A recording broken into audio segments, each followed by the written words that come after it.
وده شكل الكفتة بعد ما خلصناها تحمير. السلام عليكم، يا رب تكونوا بخير. النهاردة هنعمل وصفة كفتة سهلة قوي ولذيذة هتعجبكم ان شاء الله.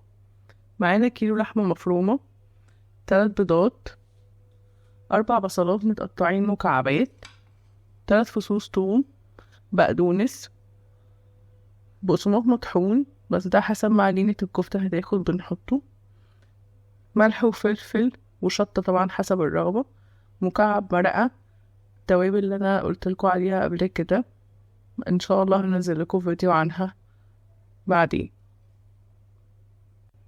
حطينا هنا البصل والثوم والبقدونس في الكبة وهنضربهم مع بعض.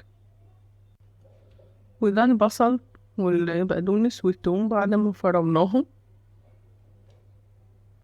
دلوقتي هنحطهم على اللحمة.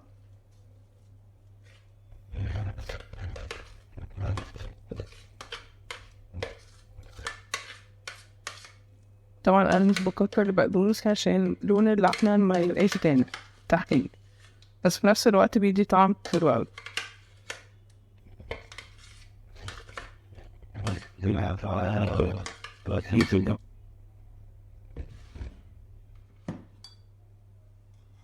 دلوقتي هنحط البيض.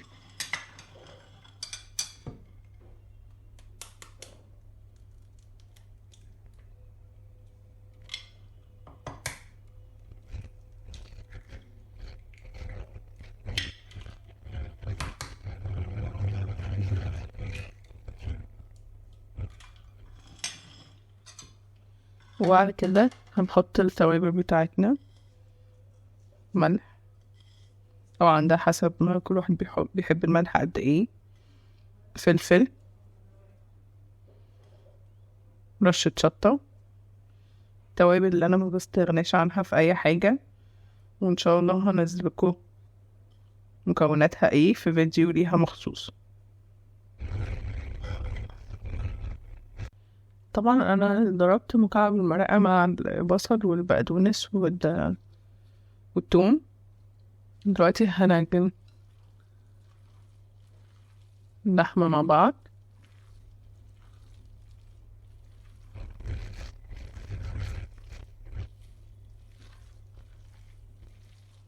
ونحاول على قد ما نقدر ما نعلمهاش جامد عشان تفضل هشة.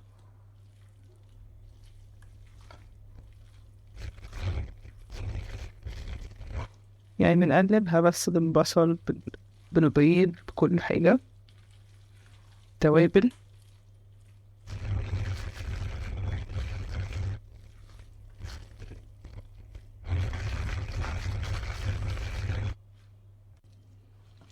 أنا كده قلبتها بالبصل بالتوابل. هنبدأ ننزل عليها بالبقسماط.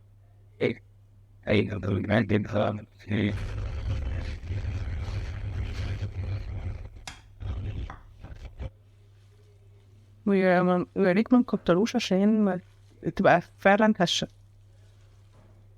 ويدوب على قد ما تاخد عشان تبقى متماسكة بس.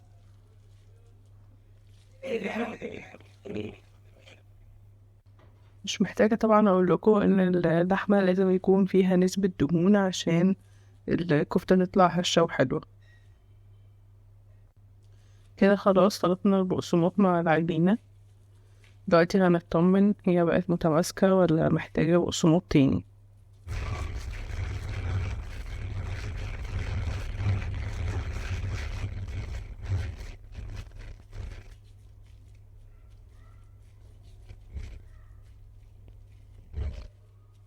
كده خلاص تقريبا بقت متماسكة. هنسيبها في التلاجة نص ساعة ونبدأ نعملها صوابع عشان نحمرها. ودي كفتة وهي جاهزة على التحمير. في زيت سخن بنحط الكفتة.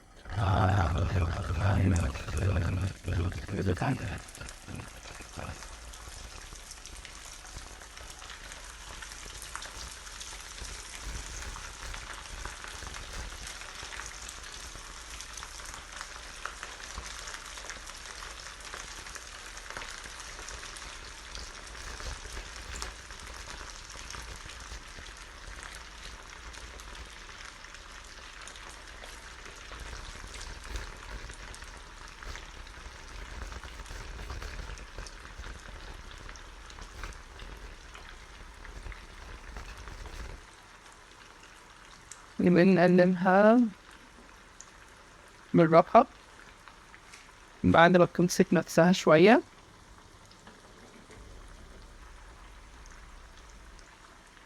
وبعدين بنهدي عليه. دلوقتي احنا بنقلبها لغاية ما تاخد اللون معانا.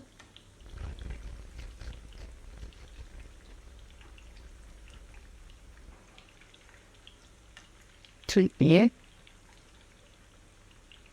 بجد الريحة أصلا فظيعة حلوة جدا بسبب التوابل والحاجات اللي احنا حطيناها.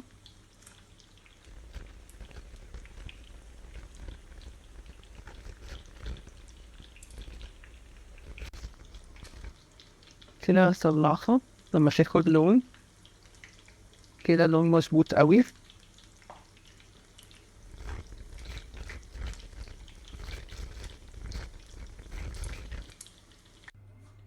ودي يا جماعة الكفتة بعد التحمير. بجد مش قادرة اقول لكم ريحتها ولا طعمها عامل ازاي، وهشة جدا من جوه. يا ريت تجربوها وتقولولي رأيكم في الكومنتات، واعملوا لايك للفيديو عشان يوصل لكم كل جديد.